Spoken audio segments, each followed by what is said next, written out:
번째 시나리오는 서로 일정이 달라 만나기 힘든 친구들과 여행 계획 짜기입니다. 아직 코로나로 힘들지만 내년에는 상황이 조금 괜찮아질 것 같아서 내년 여행 계획을 세우기로 했어요. 아직 모임 제한도 있고 서로 일정이 달라 만나서 계획을 세우기는 쉽지 않죠. 그래서 카카오톡으로 단체 모임방을 만들고 거기에서 계획을 이야기를 나누죠.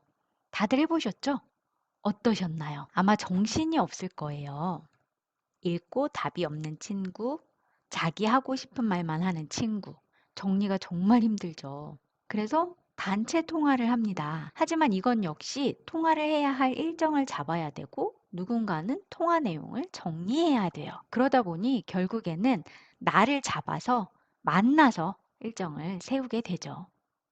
여행 계획을 만나지 않고도 함께 논의하고 정리하는 방법이 없을까요? 만나기 더욱 어려운 요즘 팀즈와 엑셀을 통해 원할 때 즉시 영상 통화를 하고 통화 중에 나온 의견을 바로바로 정리해 공유하는 모습을 직접 보여드릴게요. 먼저 친구들과의 팀즈 채팅방을 만듭니다. 새 채팅을 클릭하고요. 여기에 먼저 메일을 추가하면 이렇게 알아서 전자메일 메시지가 전송이 될 겁니다. 친구를 더 초대를 해보도록 하죠. 이렇게 네이버 메일, 네이트 메일, 지메일 등 친구들이 사용하는 이메일로 초대를 합니다. 그리고 그룹 이름은 2022 여행방 이렇게 하고 앞으로 여기에서 우리 여행 계획을 세워보자 하고 이렇게 전송을 해주면 되겠습니다.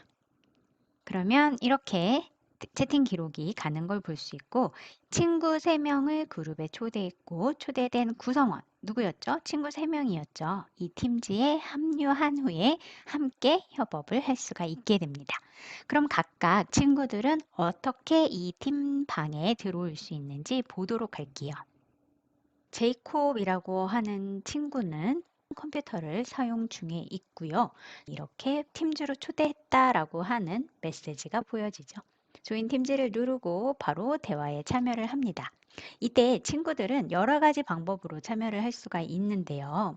팀즈가 이미 설치되어 있는 친구들이라면 바로 열기를 눌러서 팀즈에 참여를 하고요. 팀즈가 설치가 되어 있지 않다면 윈도우즈 앱을 다운로드한 후에 참여를 할 수도 있습니다. 또는 바로 그냥 웹에서 참여를 할 수도 있죠. 클릭을 하면 마이크로소프트에 사인인을 해야 하는데요. 계정이 없다라면 간단하게 계정을 만들고 들어오게 되면 온라인 웹용 팀즈에 들어오게 되고요. 채팅방으로 가게 되면 오마스가 만들어 놓은 채팅방에서 대화를 하며 여행 계획을 잡을 수가 있습니다. 자, 안녕이라고 이렇게 글을 쓰면 되겠죠. 모바일을 이용 중인 친구들이라면 모바일에서 본인이 이용하고 있는 메일에서 조인 팀즈를 누르면 무료로 계정을 만드신 후에 바로 로그인을 할 수가 있습니다. 자신의 사진과 이름 확인한 후에 계속 누릅니다. 들어오게 되면 이렇게 친구들과의 여행방에 바로 접속을 하게 되죠. 여기에서 또 똑같이 안녕하고 메시지를 쓰게 되면 모바일에서도 쉽고 편리하게 친구들과 대화를 나눌 수가 있게 됩니다. 친구들이 모두 다 들어왔다면 함께 파일을 공유하면서 대화를 나눌 수가 있겠죠.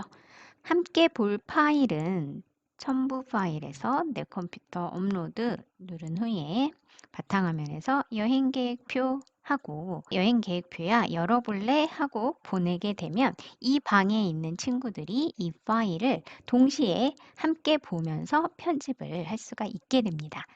클릭을 해서 들어오게 되면 바로 엑셀이 열리게 되죠. 다른 친구들 역시 팀즈에서 해당 파일을 들어오게 되면 이렇게 위쪽에 코HJ 그리고 최시원이라는 친구가 함께 들어와서 나와 함께 작업을 하고 있는 걸 볼 수가 있습니다. 투표는 여기에서 본인들이 알아서 내용을 적게 되면 그 내용이 이렇게 실시간으로 내가 뭘 하지 않더라도 업데이트가 되게 됩니다. 이렇게 투표를 해도 되지만 채팅방에서는 폴 기능도 쓸 수가 있습니다. 우리 제주도와 울릉도였죠. 선택해 주세요 하고 제주도, 울릉도 이렇게 하고 미리 보기 한 다음에 보내기를 누르게 되면 투표 기능이 들어가게 됩니다. 자, 나는 제주도로 선택을 하고 투표를 제출을 하도록 할게요. 그럼 바로 결과가 보여지게 되죠. 다른 친구들에게도 이 기능은 똑같이 적용이 되기 때문에 예를 들어 최시원이라는 친구도 투표를 하게 되면 여기에 이렇게 똑같이 투표 결과가 올라오게 되죠. 그래서 따로 의견이 왔다 갔다 할 필요 없이 바로 투표를 진행을 할 수가 있게 됩니다. 모든 친구들이 다 응답을 해서 결과가 제주도로 나온 걸 볼 수가 있네요. 다시 엑셀로 돌아가서 결정 이렇게 하면 되죠. 그리고 이제 예산을 수립을 해야 하는데 기존에 이 정도 금액을 썼으니 이번에는 얼마를 잡자 이렇게 막연하게 잡는 것보다는 기존 데이터들이 있으면 이것을 가지고 추측을 해보면 좋겠죠. 연도와 비용 기존에 썼던 것을 가지고 데이터 메뉴로 이동을 하면 예측 시트라는 것이 있습니다. 2022년도로 하고 만들기 누릅니다. 보기 좋게 눈금선은 없애고 이렇게 차트를 바로 보여지게 되죠. 그래서 보니 기존에 이렇게 썼고 추세선으로 보아하니 이 정도 금액을 쓸 것 같다라고 보여지네요. 2021년도의 마지막 예측값을 토대로 470만 3천 원 정도 비용을 쓸 것이다. 그리고 적게 쓰는 경우, 더 많게 쓰는 경우. 그럼 우리는 예산은 1인당 470만 원 또는 475만 원 정도 내면 된다라고 예산을 잡으면 되겠죠. 그리고 나서 이제 서로 나는 어디에 가고 싶어, 나는 어디에 가고 싶어를 활동에 각자 내용을 써서 업데이트를 하면 되겠죠. 이렇게 하다가 화상 통화가 필요한 경우가 생겼어요. 그런 경우에는 이 방에 있는 친구들 누구나 이 비디오 카메라를 누르면 화상 통화가 진행이 되고 얼굴은 좀 부담스러운데 하시는 경우에는 전화 모양을 눌러서 전화를 할 수 있습니다. 팀즈를 사용하면 이런 화면으로 화상 회의를 볼 수가 있고요. 모바일을 사용하는 친구라면 모바일 팀즈를 통해서 화상 회의를 이렇게 볼 수가 있게 되죠. 그리고 온라인 웹용 팀즈를 사용하고 있는 친구는 이런 화면으로 팀즈 화상회의에 참여하게 됩니다. 만나기 더욱 어려운 요즘에 채팅방을 팀즈에 만들고 투표도 즉석에서 진행을 하고요.